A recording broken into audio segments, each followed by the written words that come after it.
bisexual. I love it. That would be a first. I did have a guest show their boxers because they were business up top and meaning real business down below. All right, we are live. That's funny. All right, we're live right now. Let me just confirm here that this is, and then we'll get going here. Boom, boom, boom. Looks like we're live. Awesome. Hey, welcome everybody. Jared James here. Really excited here today to have with me Chris Stuart, the CEO of BHHS, Berkshire Hathaway Homeservices, a company that I do a ton with so many of your brokerages and everything else really around the globe. So first off, man, welcome and thank you so much for being on here. Thanks, Jared. Appreciate it, buddy. Where are you coming from right now? Are you in your house? Yeah, at home in the home office, Northern California. No, God, I hate you. You're in California. I wish. Today it was like 50 something degrees here, and for us that is like the greatest weather ever because we've kind of gone through, winter is coming, so to say, over these last few months. So. Anyway, man, how is it, just before we even get into everything, because I've asked everybody this because I'm always interested. How is it working from home? Like, who's at home with you? What is your life or your family consist of? Yeah, so my wife of 20 years, actually next month will be 20 years. And then we have an 18-year-old daughter, a 16-year-old son, and a 13-year-old daughter. Dude. So it's a lot of fun, and I'm traveling quite a bit, yep. As I'm sure you do as well. So, for me, it's just been a complete blessing to be at home. We have dinner every night together, and it's awesome. And luckily their schools have been super engaged. They've been, doing distance learning yep. Since this is the third week. Well, actually my oldest daughter's on spring break this week, but they've been doing distance learning. So they've been engaged and doing their own thing. It's, it's not like this, raucous and rowdy daytime situation. So that's been nice. And then we come together for dinner typically. I was going to say, are you getting work done? Like, are you actually getting stuff done? Or like, are people coming in and being like, can you just take the garbage out? Can you just do this? Like, how is it working at home? No, it's been great. It's been great. When I'm not, so my physical office is in Southern California and I live in Northern California. So when I'm not traveling, typically I work from the home office. So typically I'm in the home office at least one day a week, even, during normal travel schedules. So they're pretty used to my, routine. If I'm in the office and got it on, we got the door shut, they kind of know the deal. So you're used to it. You got it down. So this is happy hour. So I think our people are going to be disappointed with your answer to my question right now. But what are you partaking of during this happy hour? Well, you know what? I'm just going to say this, Jared. For anyone that would be unhappy, just use your imagination. I'm not going to tell you what I'm drinking. Just use your imagination. Our guest yesterday had tequila, so I'm going to tell everybody that's a large glass of tequila. By the straw. That's how we do it. That's how we do it at Berkshire Hathaway. How you do it in California, huh? I am, weirdly enough, having a Corona here. For all of you watching right now, guys, like we've done on every other one, this is a happy hour show. The point is to kind of talk to the leaders of the industry and hear from them in a down-to-earth, normal way for people that sometimes, you feel like you're either unreachable or you've never talked to them or whatever. And, I wanted the chance to allow everybody else to kind of, hear how I talk to, or how we talk, or how, whatever, and just kind of give them that glimpse. So if you're on this right now and you're doing happy hour, take a picture of whatever it is that you are having, put it in the comments. Cheers. Put it down below there, guys. Cheers. And at the same time, guys, make sure if you know any BHHS agents, tag them below. Go ahead and share this. Hit that share button right there. I think this is a conversation that a lot of people are going to want to hear. So let's get it out to as many people as we possibly can. And, I've said this with every single guest that I've had on, and I really mean it. We've had some people, I won't ever name anybody, but we've had some people that have been upset over the days and whatever, going like, why are you bringing on that CEO? And why are you bringing on, whatever. And, just like I said to you before we started here today, and I'll repeat it to everybody else. Number one, if that's your attitude, you're missing it right now. For me, the reason I'm doing this is it's about the industry. We can get back to recruiting and doing all that kind of stuff and, knowing what's better about our company compared to another. But right now, the whole point of me doing this is it's about the industry. Let's learn about the leaders in our industry. Let's hear about their paths, and then let's hear what their thoughts are on what's going on right now, from a perspective that maybe you don't get in an interview every single day, because these are the people who are actually running the industry. So with that being said, man, like I said, I so appreciate you coming on. I'm curious to know, so I know a lot about obviously the company. I work with, a lot of the brokerages with PenFed and C. Dan Joyner, and I had a scheduled event with Fox and Roach, which got rescheduled to August when this all kind of went down. What has your path been? When have you always been with BHHS or did you just kind of come over there? Like, what's your path to where you are now? Yeah, so I was actually a part of the leadership team at a brokerage company that was in Silicon Valley in Northern California. So Gino Blafari, who started that company, Intero Real Estate Services, I met Gino and some of his key leaders many years ago. It's over, it's almost 25 years ago. So like back when it was Prudential? Well, no. So Gino, he and some partners built an independent and sold it to what was at the time Cindant. It became Coldwell Banker, and then Gino started from scratch in 2002 Intero Real Estate Services. That was an independent, organically grown real estate company. But I had met Gino back 5 years before he started Intero because my cousin went to work for him as an agent. So I built a friendship with Gino and some of the other guys there, and so I joined the leadership team in 2008. And carried a number of different responsibilities. And then in 2014, Intero sold to Home Services of America. Yep. And so Gino and I transitioned out of Intero and went on to the franchise side of Home Services of America. And that was in 2015. And I held a number of different responsibilities until taking the CEO role last year in January of 2019. So, together, with Gino since 2008 and a part of Home Services since 2015. Very cool. Very cool. It's funny because as I'm hearing that, first off, before I even get started, I'd be remiss if I didn't say, I was at your event this year. It was we were talking offline here. It was one of the last events that I got to do this year in Nashville. And you guys did an amazing job all the way down to how the convention center, the Music City Center was decked out and the colors and all that kind of stuff. Whoever behind the scenes was doing all that stuff, let them know they did an amazing job because it really was a top flight conference. So yeah, thank you for that. I appreciate that. Yeah. So now, that one of my most interesting stories, probably my most difficult event of my life, actually involves Berkshire Hathaway. Because I did the Prudential event back when it was in St. Thomas, when they were making the transition and they didn't even know that they were going to go Berkshire Hathaway. So I am in the room, I'm doing the keynote with the top 50 brokers in the world or something like that. And they announced to this room that we are no longer going to be Prudential. We don't know what we're going to be. And they go through whatever. And then they're like, and please help us. Some of you will be invited, some won't. And please help me in welcoming Jared James. And I this is a true story. Baby. And I walk out did that just happen?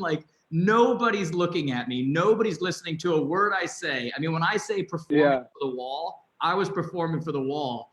And then one after another, I go to the pool later. I basically put my tail between my legs. I go to the pool and I'm like, I guess it could be worse. I mean, I'm at the Ritz, Carlton, in St. Thomas, whatever, it could be worse, but I'm feeling like a piece of crap because I'm like, oh, they hired me to come out here. Did I just do a bad job? I don't even know what just happened. And one after another, the brokers are swimming up and they're going, hey man, great job. Just wasn't the time, but great job, right? And then shortly after that was when it was announced, because at that point it wasn't going to be Berkshire Hathaway. I mean, they had this marketing plan of what it was going to be, and they weren't sure, and whatever. And then shortly after that, it was announced that it would now be Berkshire Hathaway, which I actually think was a great decision because it was a recognizable name. It pulled everybody together, and it ended up working out. But I got to see a little bit of the behind the scenes back then. What really went down. I can only imagine. Yeah. I can only imagine. Still think about it. So tell me now, so you're doing this now, did you actually work within the brokerage for Intero back then, or you guys just kind of knew each other? Yeah, I worked in the brokerage. So initially, Intero had a group of franchises, a franchise company. So it had a collection of offices that it owned and operated. and then in addition to that, a franchise network. So I came in initially to grow and run the franchise company. And, from that, I just ended up, as a lot of small business folks do, you wear a lot of hats. And so I, along with all the other guys, we just wore, we just put on the hats you need to put on and ended up doing a lot of different things. And so primarily, working inside of the company and, working with our leaders, helping recruitment, helping retention, helping with our technology and marketing initiatives, and, really just doing whatever I could to contribute to our growth and operation. Is that what you're doing now, or what you did then with Intero? That's what I did with Intero. And what has been the biggest difference from working in an environment like that, with really at that point, that was just in California, right? I think it expanded, right? Yeah, over the course of my time there and our time together before we sold, we got into 7 states in total. So I was going to say, because I knew people from other states that were a part of Intero. Yeah, it was kind of like, we were opportunistic, I would say, about where we would franchise. I mean, we were a small kind of upstart, privately funded, Were you just kind of trying things out? Were you kind of like, will this work? Like, let's put it out there and see. Like, exactly. Yeah, exactly. So we were, kind of a scrappy group and entrepreneurial group. And, so we ended up just attracting people from, all over the place that Gino had a lot of, and the other guys, but primarily Gino was the attractant. He was the, the stimulus. And, so we had people in 7 different states. People? Yeah, exactly. So that's interesting, because that actually, when you said Intero, I was like, oh, because like I said, I know them. I knew people that worked there. Was there one in Texas? Yeah. So there was there were several down in Houston, one in Austin. Yep. I think those were the only 2 locations in Texas. Yep. I was aware of them. So my question is this. So that's interesting. You go from that route, and then now you're doing what you're doing now, which obviously now, I don't know if you're involved in all the little minor, the little things like you were doing, you were in Intero. Maybe you are, maybe you aren't.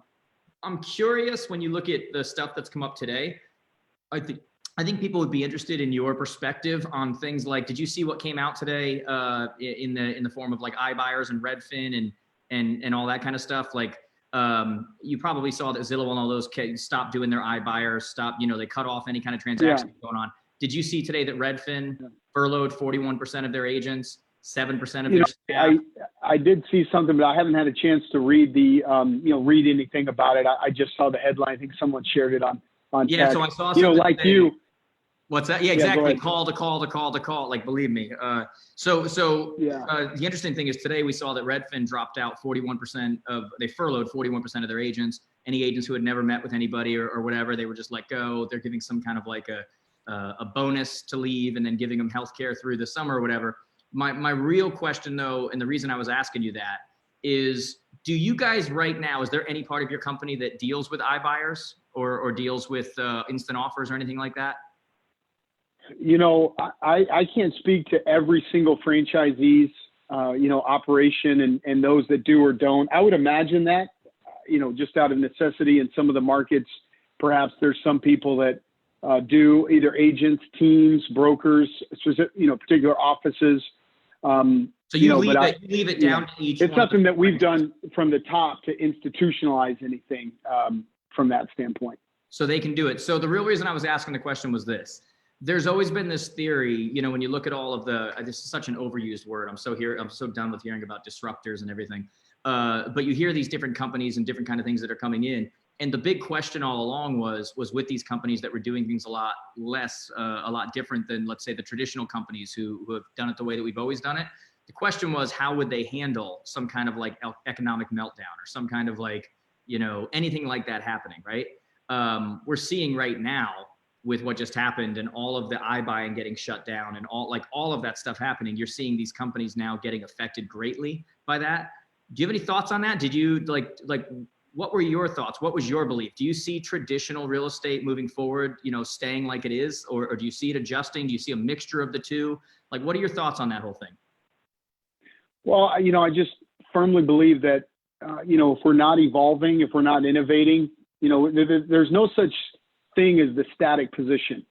So if you're not advancing, if you're not innovating, you are going backwards.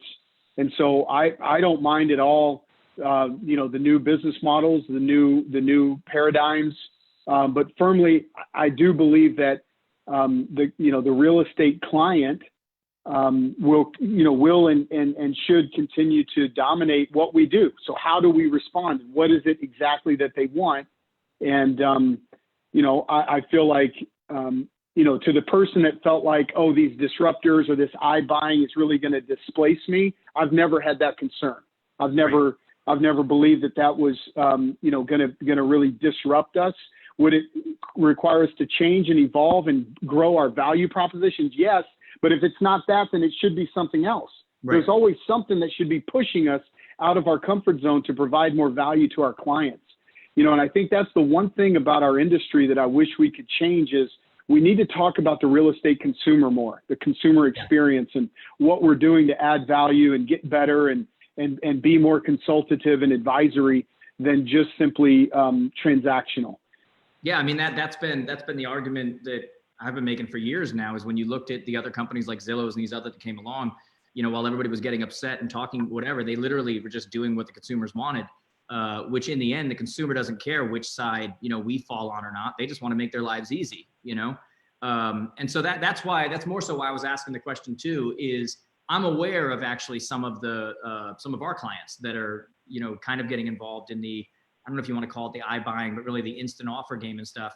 Because really, when it comes down to it, when they polled sellers, 94% wanted an instant offer, even though less than 1% actually take it, right? They still wanted it there.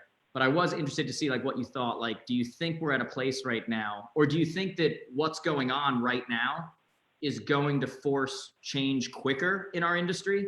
Like I said on a call earlier today, I'm like, if you weren't tech enabled, if you weren't, whatever, prior to this happening right now, you were completely exposed. Because if you still had, your files in manila folders sitting in a file cabinet in the office, like you're screwed right now and your clients are screwed, right? Because it's not going to be an easy whatever. Do you think that with what's happening right now, do you think it'll kind of expedite the process of change in our industry at all? Or do you think it's going to stay status quo?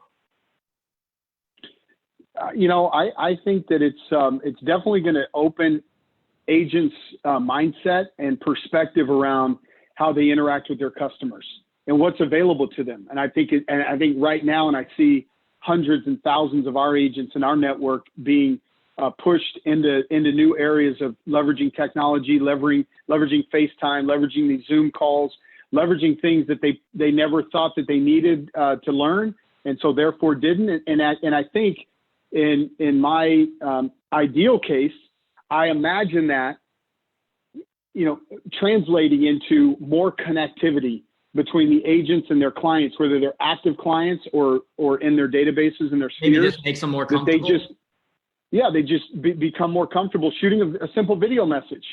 How about shooting a simple video message along with a video recording screenshot of a CMA and sending that out unsolicited every single day to 5 of your past clients? I think that those elements of agents being out of their comfort zone today and what it means to the translates into what they do beyond this health crisis, I think is very promising for our business. And, here's the thing is, just because I go to Expedia and check the prices on airline tickets doesn't mean I don't want to fly Delta. I want to fly Delta because I've got, any number of things that are levered up and associated with that relationship that I have with that company. And I think the same thing, just because someone wants an instant offer doesn't mean they're going to transact in that model. And so, again, I just firmly believe that, the nature of this type of transaction will, how we interact, will how we transact, will the use of technology, will that change the role of the agent over time? Absolutely, unquestioned. But for those agents that can evolve and expand their value base that they're providing to their clients, I think it's, them embracing this change is just a very positive thing for them. Has this changed at all for you? Like, are you using Zoom more, or were you already working from home so much that it was already like you were already doing it all the time? Yeah, all the tools. So here's what I've done is, because typically I'm out in the network physically in front of an audience of agents at least once a week, and I probably do that 40 weeks out of the year. Is that in the US, outside the US? All over, worldwide. All over. Yeah. Huh. And so so what I have done though is now I've replaced that physical in front of them FaceTime at their various events. In fact, you and I were going to do the PinFed event together, right? So what have I done? That's right. I'm doing pre-recorded. So I'm doing pre-recorded videos, and I'm pushing those out a couple of times a week. I'm doing live casts. So I do fire up a Zoom meeting with 3 or 4 of our great agents or leaders, and I'll simulcast that out to all of our social channels. I'm doing that twice a week. And here's the beautiful thing is our franchisees and our leaders across the network, they're doing the same thing. I was on 2 of those calls today. So I kicked off 2 company-wide meetings via Zoom today. And so, again, it's just challenging us to rethink the traditional methods that we've used to communicate. And I think it's going to be very, very valuable for all of us. Do you think any of it will last? Meaning that the reason why a lot of people didn't do virtual meetings and Zoom meetings and stuff within their company and with their agents is because a lot of the agents didn't adopt. It was foreign to them. It was whatever. But now it's become completely normal, and it's not abnormal now to have a Zoom virtual meeting and you literally have 130 people, all there with their faces there doing. Do you think it will any of that will last when the sun comes out and they say go back to work and everything's whatever? Do you think any companies will adjust and actually do more virtual meetings than they were doing previous to this? I think the answer is yes, assuming that there's value, right? I think that if there's value there, then it'll last. And I think you just, I think that also though, a lot of our great companies, I know firsthand because I participated in them, they do a great job with the actual physical events. They do a wonderful job. Yeah.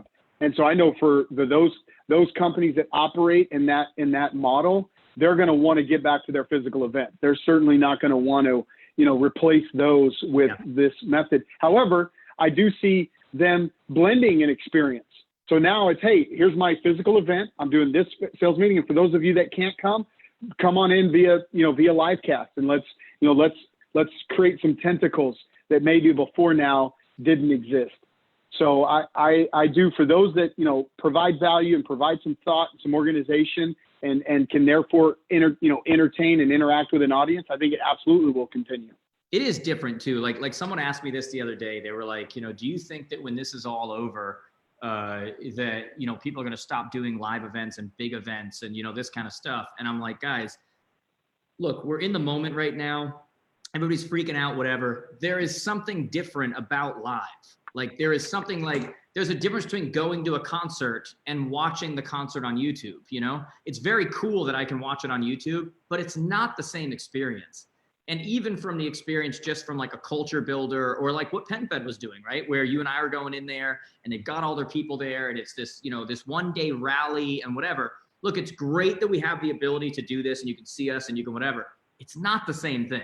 It's culture, energy, networking, memories, relationships, all of those types of things. I feel like people are kind of leaving those things out.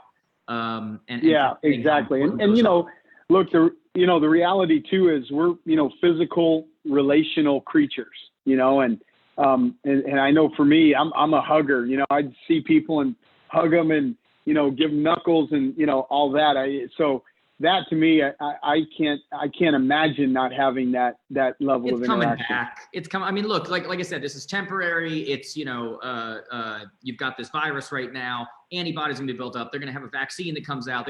I'm sure there's going to be a certain amount of time, especially when people first go back to whatever, where they're going to kind of avoid each other and be giving each other elbows. But, it's a matter, it's human nature. Like physical touch is a part of being a human, it's what separates us from a robot on a computer or a, whatever. So I'm kind of with you with that one. There's another question I want to ask, but before I do that, I want to more clarify. So you are out of California, and obviously your network, your affiliates then are really, all over. Like how many different countries are you guys in? Well, let me think about this. So we're in U.S., Canada, England, Portugal, Spain, Italy, Germany, Dubai.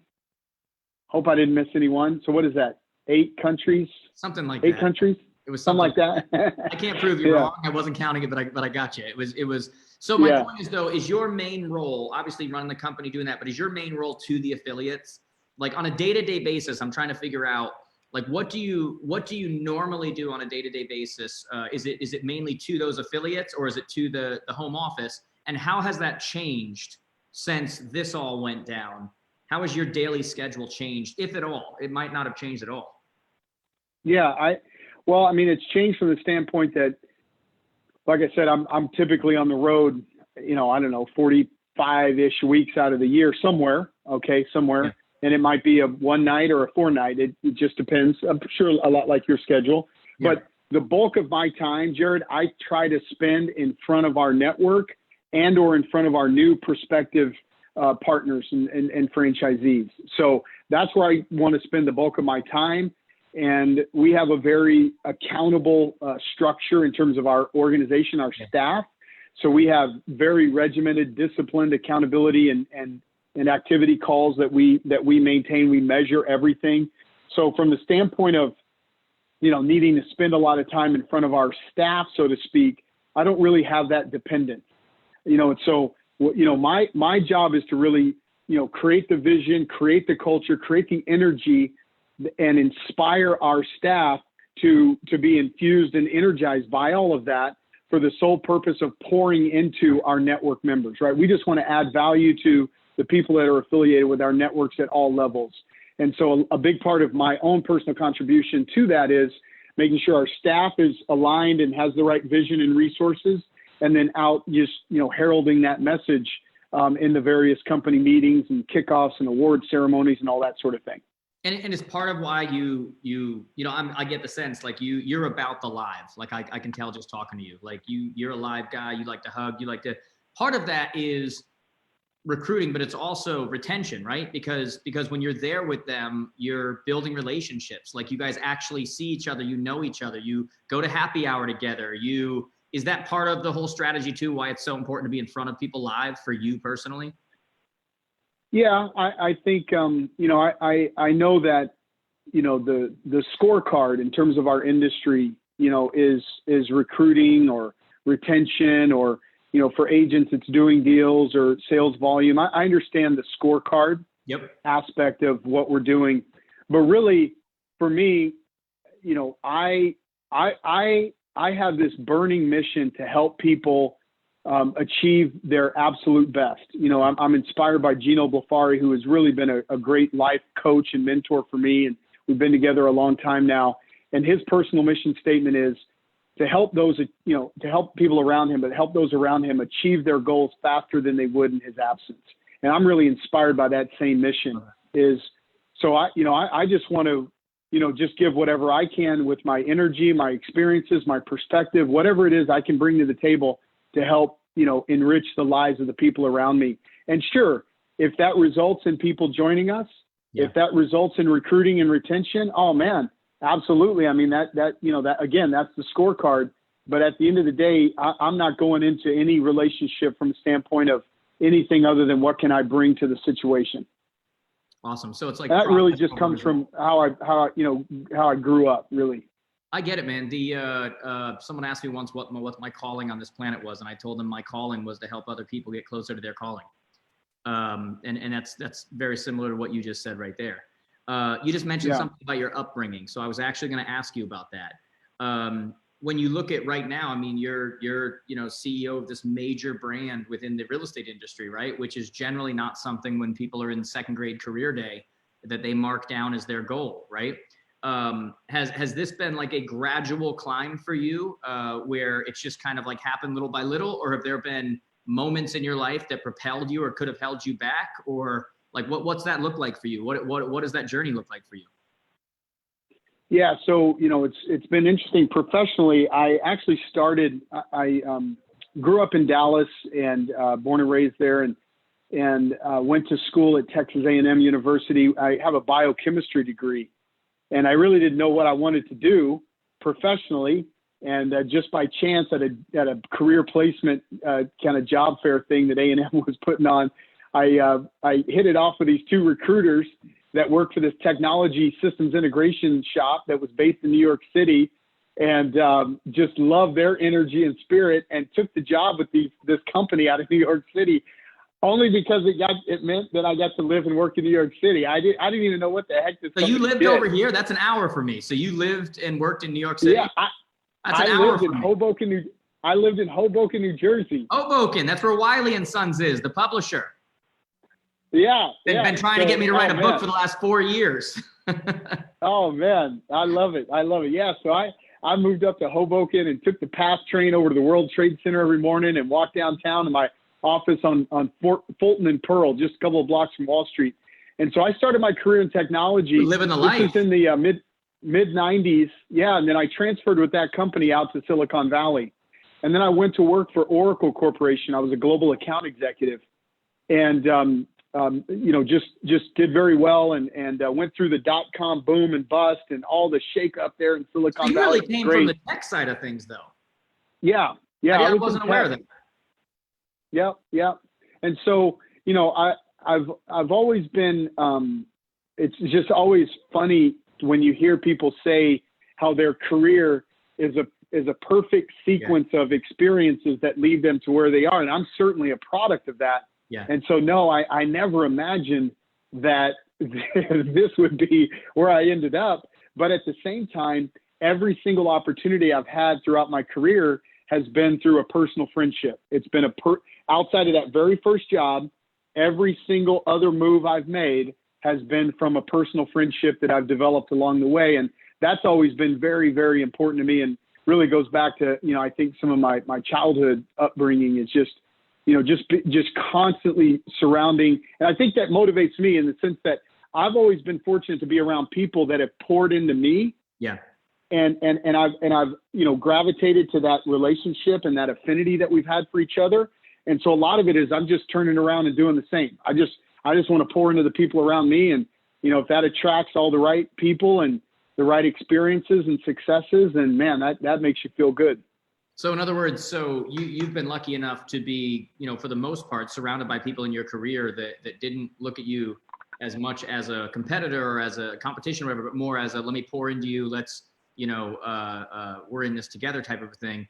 And that kind of rubbed off on you. And now you feel like that's your approach in business as well. I think it's a big part of it. Absolutely. Interesting. Yep, Interesting. absolutely. Are you like that now? Is that business? Cause I know, like, I completely get that. That is, whatever. How does that reflect itself in your personal life? Like, do you find yourself doing the same thing? Like if you're out at a, whatever, like you just want to talk to someone or give them advice or do you just kind of shut down when you're not at work and you're just like, leave me alone? It just depends. I would say I'm introvert, from that standpoint. I mean, not around my closest friends, closest friends, we have fun. Of course, you get around your buddies, and that's one thing. Yeah. Yeah. But I'm definitely not. I mean, look, if someone asks me, in fact, I had a cool experience about 6 months ago.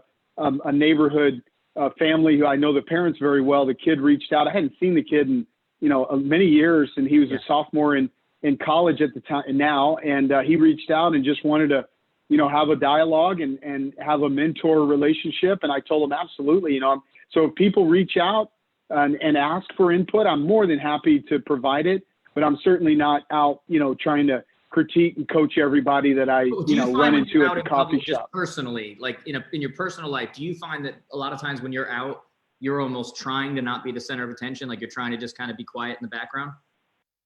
Yeah, I would say that in general. I'm by no means the life of the party or need to be. Yeah, by no means. Yeah. No, it's interesting. I'm an introvert from that standpoint. Dude, I'm as introvert as they come. It's funny because I do this for a living, and it's you get on stages in front of thousands of people, you do videos and do all this kind of stuff. But it's people are shocked at how many entertainers, people in front of people are naturally introverted. You know how to flip that switch when you need to. It's not fake, it's real, it's a part of you. You know how to flip the switch, you know how to go there.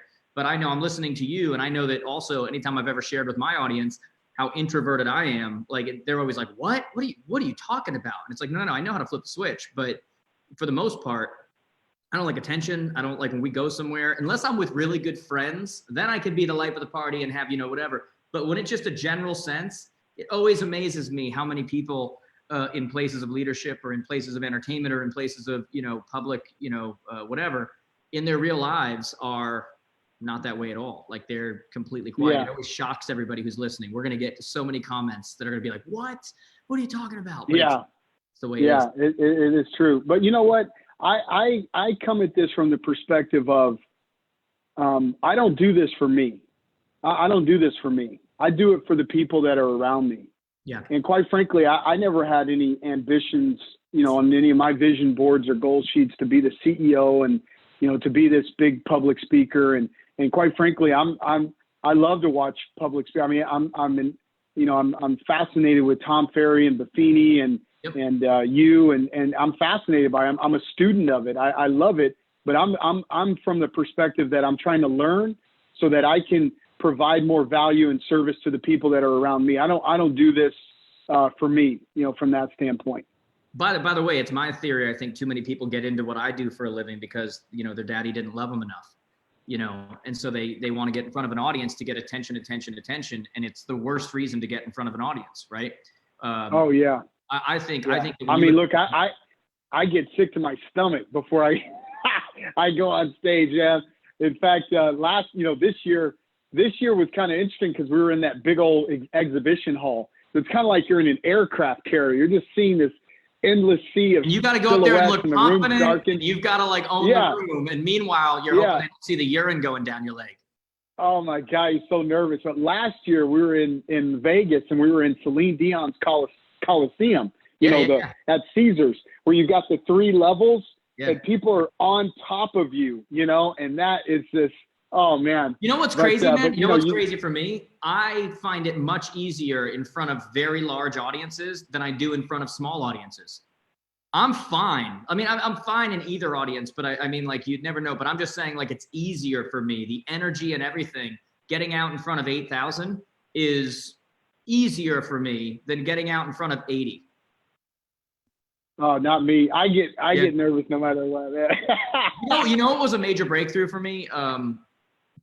I used to get super nervous and really nervous, and nobody would know because before I'd go up, I'd basically say to myself, okay, what would a confident, charismatic speaker, the people I looked up to, coming in, what would they act like? And then I would literally say, go win the Academy Award for the first 10 minutes, and then you'll feel comfortable and you'll be good to go. And I finally came to a place one day, and it was just inner dialogue. I was talking to myself, and I started thinking to myself one day, I'm like, why am I getting so nervous getting in front of these people? They obviously trust me. They all, whatever. And I had this inner dialogue where it's kind of weird. It's almost schizophrenic. I was going back and forth in my head between the two me's. And what it ultimately came down to for me is a super amount, not a normal amount. A normal amount is normal. That's humility. That's knowing you could screw up, but you want to do well. That's normal. The overwhelming, just freaking out, whatever, comes from a focus on yourself rather than the audience. And so when I finally got to the point when I finally started going, dude, stop focusing on it. It's not about you. You're up there going oh my God, what if I don't do well? What if I don't do it? It's not about you. When you focus on the audience, when all those nerves come from a focus on self. When you focus on the audience and you go, I'm prepared. I'm in my lane. I was made for this. This is what I do well. I know everything that I don't do well, but I was made for this right here. And I'm going to go give them what they came for. And I'm going to focus on them. And my nerves went from where they used to be, here to where I really don't get, regardless of the size, really I don't get really oh my God, none of that anymore. There's a normal, hey, you realize you could screw up, but once I started focusing on the audience and what I was going to deliver, and I actually used to think to myself, my mother was an agent when I was coming up.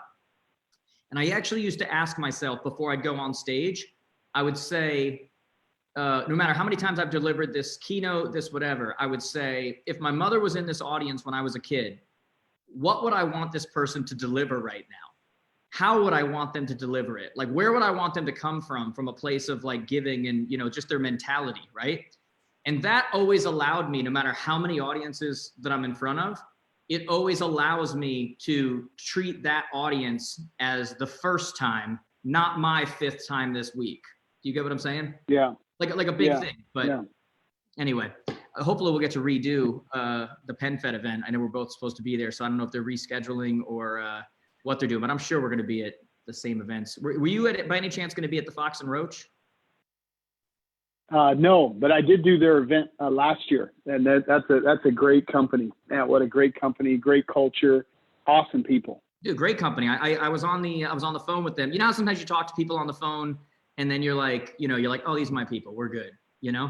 I was talking to them on the phone. Every once in a while you run into like the typical corporate stiff type of thing. And you're like, oh God, you just can't stand it.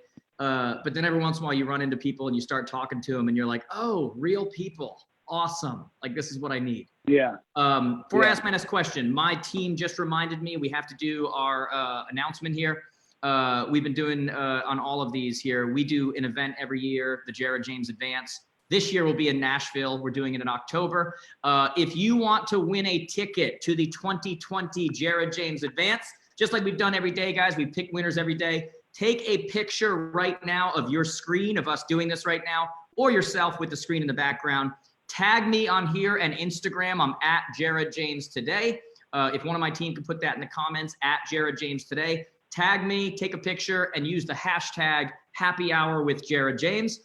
We are going to pick a winner for a free ticket to the 2020 Jared James Advance in Nashville that we do every year. This year it's going to be in October. 2 full days of immersion and learning and fun and not being quarantined, which is what so many of you would like right now. So take a picture of the screen, tag me at Jared James Today on here and on Instagram, and use the hashtag Happy Hour with Jared James. Chris, I'm curious right now during this time, obviously everything's changed for, you guys have agents all over. So some are considered essential, some are considered non-essential.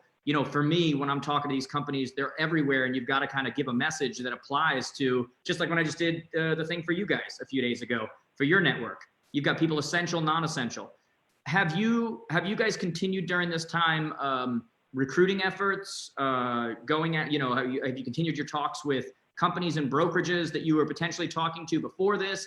Has that stuff stalled? Does it continue? How has this changed how you're doing that? Yeah, we've absolutely, continued from the standpoint of growth and I would say, recruiting is really in the hands and arms of, the franchisees, the local operators and whatever they're doing. And obviously, do they ever say, hey, will you talk to someone or anything? Do you ever get involved? Yeah, absolutely. Yep, absolutely. I'm happy to and do a lot of that.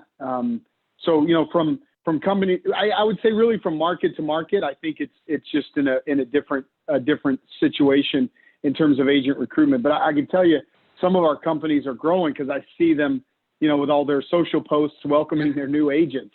So some folks are growing like crazy, and I think that some of the agents are, to the comment, one of the comments you made earlier is, a lot of these agents are probably recognizing, man, I'm with maybe a smaller operation and they don't really have any of these tools. And I'm seeing my peers in the market, and man, I'm like, wow, I'm drowning out here trying to figure all this out on my own. So I know that that's going on.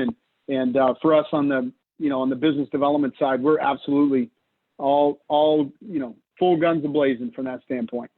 I mean, I asked, I had many of the leaders from Realogy on here, right? And, Century 21 and, all the different companies. And they were talking about how they were cutting salaries and doing all this stuff because basically they were building up cash and whatever. And the overall point was, and I think the point goes for a company like you guys too, I don't think as many agents and brokerages that are out there understood a month ago how important stability was to them. Like, yeah. You know what I mean? It wasn't even something they thought about. That's one of the reasons I brought up what I did earlier about iBuyers, being shut down, Zillow canceling all their contract, Redfin furloughing 41% of because people were really making decisions in this industry, not even looking at risk, not even looking at whether something was scalable, not even looking at whether somebody was profitable, not even looking at, they were just going, oh, that percent, and I'm going to do this, and I wonder now with all of this, if there's going to be a little bit of a shift in the industry to more established companies, because I wonder if people are going to start to value stability in a way that they didn't even think about it a month ago. What do you think? Yeah, it certainly could be. I just know that people have short memories, about a lot of things, and so who knows? That's why I've always just, in everything that I've done professionally, just try to, just do what we do and be the best at what we do. And I mean, you just can't try to bend and bow to every single wrinkle that the industry creates. And you'd hope that the things that you do and stand for and the consistencies that you create, demonstrate value and create some attractant for the people you're trying to recruit. But ultimately, people have short memories, unfortunately. Does it make it challenging? Because I've had people on here that are, for example, yesterday, had Dan Elsey on from Real Estate One, right? And they basically dominate Michigan. But they're in a different situation where, these are their offices all over the place. So they kind of control what can happen and what can't happen. Is there any challenge for you if you want to make a change, or if you see something that's going on and you're like, this has to change, whatever, because you're dealing with the affiliates where really it's up to them whether they want to, or do people kind of listen from, the corporate side? Does it make it more challenging? Well, I think that leadership in any regard is challenging from that standpoint. Always, just whether, even if you have an employee relationship, you still want people to feel bought in and a part of the decision and a part of the new direction. So I think it's just a fundamental challenge with leadership, is getting people to embrace the ideology or embrace the turn that you need to make, whatever that might be. But certainly, yeah, if you've got people that aren't in a direct employee relationship with you, making certain adjustments in the business is always a challenge. But I would say that by and large, everybody does it, right? Like that's not because they're affiliates, they can't do that, right? Yeah. But like I was saying, even, sometimes even in employee relationships and employee organizations, you have the same challenges with people, buying into a new direction. But what I would say is that by and large, our franchisees and the agents, the network members, it's a great group, and they recognize that, the things that we're trying to, support and message are for the good of the whole. And so from that standpoint, we tend to get a lot of a really great participation in the things that we're doing. You guys do have, this is why we're having this conversation, is because I really believe it. You guys really do have great partners. I'm partnered with a lot of them. They really are great people. As I said, to you, a few events where I'll actually go and hang out. I said it to you beforehand, where I'll go hang out with the people, and I know so many people, and a lot of that comes from the top down. Are you guys 100% franchise based, or do you have any corporate owned offices? Yeah, there are some of the offices. It's only a little more than a dozen. I don't know, maybe 15 of the companies are owned by Home Services. In the U.S. or outside the U.S.? All in the U.S. Awesome. And is that everything that's outside? What's that? I said, has it always been that way, or is that a more recent thing that's happened? Well, Home Services has only owned this franchise entity that it purchased. What was the Prudential, right? That you obviously know that, but what was Prudential was purchased by Home Services in 2012. So since 2012, we've only been around just 6.5 years. 2013, the brand the first sign went into a yard September of 2013. That's unreal to me. Like literally, I feel like it was just yesterday. Yeah, I know. Time flies, right? So just to answer your question, from the standpoint of ownership inside the U.S., yes, it's always been that way, but it's only a 7.5 year total runway of the business of Home Services owning this franchise network. But to your point, could I see Home Services perhaps making acquisitions outside the U.S.? Yeah, who knows? Probably. You just never know. The neat thing now for me is that Gino Blafari is the CEO of Home Services of America. Yeah. So he and I have been together and have a great relationship, and so to be connected with that organization that tightly and what it means in terms of providing value to our franchise network, both domestically and globally, is really super important and I think valuable to them. It sounds like you guys have, like you guys really trust each other. Like you guys have that relationship where if that were to come up, you'd be able to have that conversation. Should we do it? Shouldn't we do it? And it's not like a big power struggle. It's like you guys, it sounds like you guys have that relationship. Precisely. Yeah. Yeah. We always describe, and I think this should be the same for, agents or teams that we're recruiting or franchises that we're looking to recruit or buy, is, where's the benefit? Where's the lift? And I always describe it as a 2 + 2 = 8 scenario.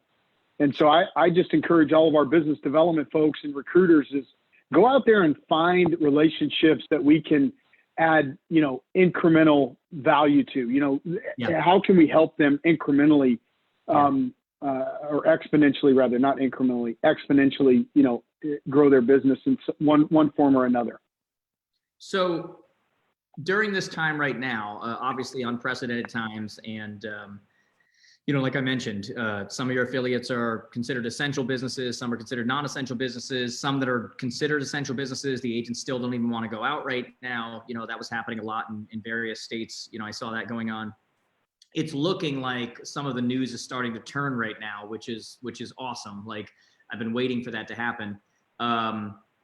What do you think agents and brokers should be focused on a daily basis right now during this time? Like, where do you think they're focused? I tell you, so I'm doing exactly what you're doing, Jared, with your clients. I'm doing with our agents. So I'm hosting, this type of format, live cast twice a week and other pre-recorded messages. And I can tell you one of the very first messages that I shared was in every market, good or bad, we should be completely and totally in service of others. Yes. We should be completely and totally in the service of others. And so right now, I think that that's the case. I'd love to see every agent, not just ours, but the whole industry, just, completely be in the service of their neighbors, their clients, their contacts. Let's make sure everyone understands the relief stimulus, because we should understand it ourselves, by the way, very, very well. We should understand, the mortgage relief if that's the case. And we shouldn't be pushing any messages about how many deals we closed and our ranking and, anything like that. It's like, hey, how can we add value? How can we as an industry move in the direction of complete service, humble service, and help families and individuals get through all of the hardships that have been, presented to them by this crisis. And, so that's the first thing. The second thing is, we've got to be mindful of our spirits and our mindsets. Is, I encouraged in my message this week is, look, if anything that you can do this week that you can do in a phone call instead of an email or text, pick up the phone and call somebody, because you could be that, that piece of light that they need, that boost of confidence they need in their personal situation. We have a leader that shared in my live cast on Friday. He said, the light is the light is the brightest when it's the darkest. And so we've got to carry our shine, as agents, we got to carry that shine into our relationships with our contacts and customers, because, it's a tough time. Yeah. Dude, we couldn't be any more in alignment. I mean, when I shared with your network, my very first point to them was, you need to change your mentality, your mindset right now from a sales mentality to a service mentality. What differentiates real estate people from a sales perspective to so many other salespeople in an area is that ultimately top producing realtors are supposed to be community leaders too, where that's not really expected from a lot of other sales jobs. And yet that's really what's kind of expected by a realtor. And for a lot of people, this is an opportunity right now to show who they are. Like, leaders are going to lead right now. Winners are going to win. You got to step up, right? A couple really quick here. Right now during this time, what are you reading or watching or listening to? Like, what do you on a regular basis read, watch, and listen to for inspiration or to stay on top of what's happening? Or, I see behind you, are those books behind you? Yeah. So this, I've read all of these books at least once. This is kind of the go-to library for me. I've got another in my game room, another set of books in my library. But I reread the Storyteller's Secret I just reread that and put that back up on the shelf. I tell you what, for me, and this is one of my big frustrations with our industry is, I hear so much people say, hey, I've got this goal or, this daily activity to read something or do this, but they don't even take time to read what's specific about our business, right? People are looking for, how do I get some clarity on these relief stimulus packages? You know what you do? You read. That's how you get the guidance that you need, So I really just, in times like this, I just try to get very focused and deep on our own subject matter, and just try to be as up to speed as I can. We did a town hall for our broker owners. It's been 3 weeks ago. Right when this first started on the SBA program, on the anticipated relief programs, what's happening, how to get engaged. We had thought leaders coming in from the network sharing best practices and getting people organized. So, I would just encourage as much of that as possible is, be in the guts of your business, be in the guts of what's going on right now. Read the emails from your company. I guarantee you, wherever you work, for the most part, you work for a good company. They're messaging. Your leaders are messaging you. They're giving you things that, you should be using to inspire your activities. Read that. read the communication that's going to help you in your business right now, And then for me, Jared, I say is I'm just very, I love music. I love listening to music. So I listen to music in the morning. What kind of during music? some just reflective time. Oh, all kinds, man. Gangster rap? Oh yeah. Rap, hip hop. I just threw Zach Brown Chicken Fried. This is like my play. Zach Brown Chicken Fried. Pitbull and Akon had some collaboration, like this Latino jam that was awesome. Then I threw the new one from Drake, the Tootsie Slide. No, you did not. Stop it right now. Yeah. Someone just fed you that behind the scenes, and they said mention Drake. No. I'm gonna show you right now. I'm gonna show you right now how we do it over here at the Stuart household. Oh my God. So this is So I'm gonna show you. You heard it here. You heard it here first, folks. Okay. Okay. So this is the bottom of my most popular playlist. Look at those songs on the bottom. Those are the ones I just added. Oh my God. Oh, that's great. That's great. Yeah, right there. Look at you, Justin Bieber. Wait a second. You're a believer. Oh yeah. Intentions. That's Quavo. Oh man. You're a believer. I'm a believer, man. Absolutely. Well, you just made some friends in my office. I'll tell you that right now, because I've got a lot of young people that work in my office, and we've got a few believers. Oh, I love it. I just, I love the creativity and the energy of musicians. I love that. I love to watch the video. So, to me, that's the thing, is just keeping your mind just so sharp and do you go to concerts? And positive. What was the last concert you went to? I don't really, because I don't like the crowds. I'll be honest. I hate crowds. I'm not a crowd guy either. Dude, I hate crowds. Yeah, that's my people. Yeah. And like you and I are surrounded by people all the time. I hate crowds. I don't like being in crowded places. Yeah. I mean, I love our events and being around our people and, like I said, hugs and pictures and all that. But a bunch of strangers and all, bouncing all over you. I have no desire. You're not about that life. You're not about that life. No. So now do you actually read physical books, or are you Audible, podcast, what? All physical books. Yeah, all physical books. I do enjoy podcasts, so we're doing a lot of things right now with different marketing strategies and different so I listen to a number of different podcasts on digital marketing, on commercial real estate. I've been listening to some commercial real estate Isn't it amazing franchises. what's available? Isn't it crazy what's available? I'll go for a run, put in a podcast, and I'm listening to stuff that I'm like, how is this just so readily available? Like, you would have to spend thousands of dollars and go to school for 2 years, 15 years ago to learn this. How is this possible? I know. It's amazing. It's amazing. That's awesome. So in closing here, man, because I know you got to get running. And, we're going to take this, just speaking of podcasts, we're going to take this, we're going to put it on YouTube, on my YouTube channel. We've already put the other interviews up there. We started a whole playlist, Happy Hour with Jared James, with all the different people that we've had on. And then we're going to take the audio. We're going to throw it up on my podcast, Today with Jared James. And so that'll get some play there too. If people want to connect with you, how can they connect with you? Do you want them to connect with you? How can that happen? Yeah, absolutely. Please do. At HSF, so Home Services Franchise, HSF, Chris Stewart. And it's STU. Chris Stewart. Yep, and it's STUART. Yep. Okay, that's easy enough. Hang on here 1 second. Hey guys, if you enjoyed this, do me a favor, hit like, leave a comment, and say thank you to Chris for doing this. You know, we do this, and it's so down to earth. We're having fun. He's showing us Drake, whatever. But I think it's really important for you guys to understand that these are the CEOs of the major brands in our industry, and they're taking their time out to share with you and to calm your nerves and give you a little bit of the backstory so that you can hear from directly the people that are actually running this industry, so to say. So do me a favor, say thank you to him in the comments. Make sure you connect with him. Last time, if you want a free ticket to the 2020 Jared James Advance, or a chance, doesn't mean you're gonna get a free ticket.